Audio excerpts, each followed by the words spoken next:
Hello, I'm Bryce and welcome back to my YouTube channel, Jacket Trades. In this video, we're going to introduce the brand new Ultima 87 JJ Replica and kick off a short little build series for this two-wheel drive buggy. So, Kyosho has been on a roll with releasing vintage kits for their vintage series.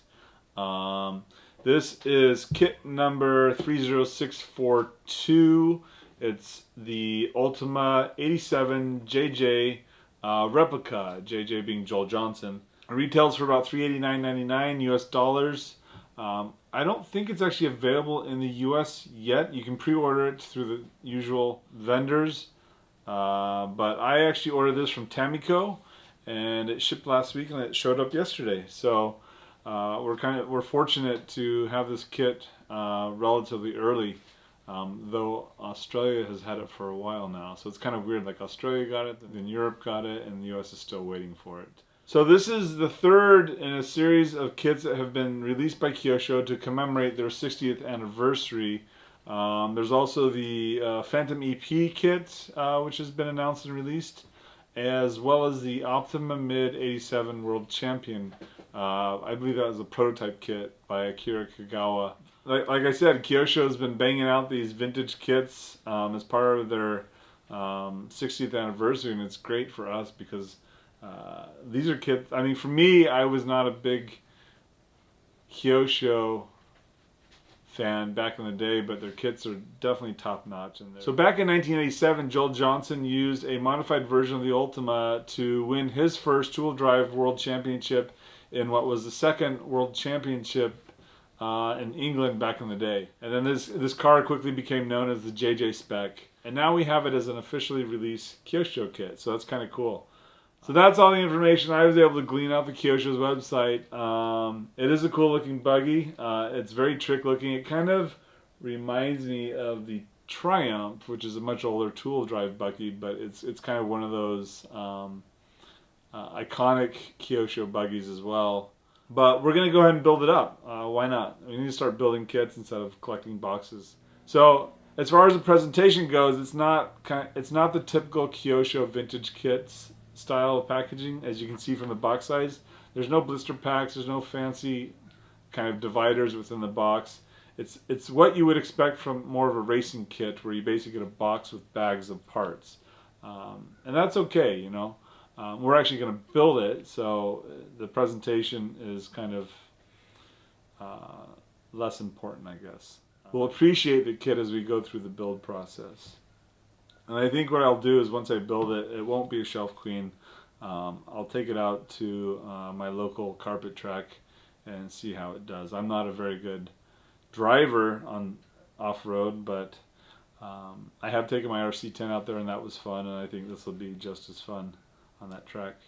So without further ado, I'll go ahead and flip the camera around and we'll do a proper unboxing. Thanks for tuning in and watching.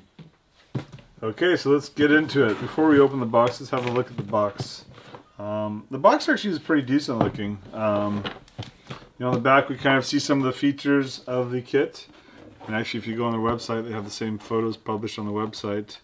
Front shock stays and shocks. FRP, so fiber reinforced plastic. So it calls for a low profile servo, has a front skid, motor guard, polycarbonate wing, solid carbon graphite main chassis and FRP front rear shock stays. Alright, so the box is sealed.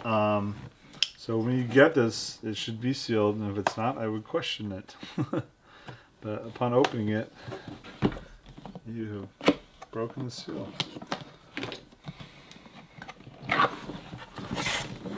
Alright, so as I said, the presentation is not what you would typically expect from the Kyosho Vintage series, but it is what you would expect from a racing kit. So we've got a large bag of plastic parts, hence plastic bag. It's kind of meta, right? Plastic bag, okay. These are the wheels, which are bright yellow. Bag D, oh actually this is a bag of hardware. You got your rubber tires with foam inserts. polycarbonate body, with the film on it. And then the wing. Very nice. Good luck getting paint in there. Maybe that's why they leave it clear. So this is a solid graphite chassis. It's very reminiscent of the Losi graphite chassis. It's nice and stiff. And they have the warning label. I guess there are some kind of imperfections in the materials. So it says, due to the complex manufacturing process, thin streaks may appear on the surface. There is no problem with quality. So they're just stating that. I wonder if this is like pressed between plates and then the streaks are just the grain of the plates that it gets pressed on. I don't know. I have no idea how they manufacture this.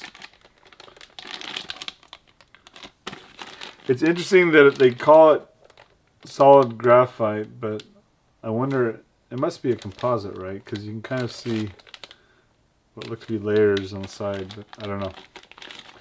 I'm not well versed in the composites of these chassis. And then our manual and a bunch of stickers. Very cool. And with that, we will go ahead and do a photo montage. I'll open up the bags. We'll have a look. Then the next video will be a build series. So before we kick over to the montage, I'd like to just thank everyone for tuning in and watching. I appreciate the time that you give the channel. If you do find yourself coming back to these videos, please hit that subscribe button so you get notified of when a new video drops. And if you do like the video, please hit that like button. Thanks for watching. Take care. Bye.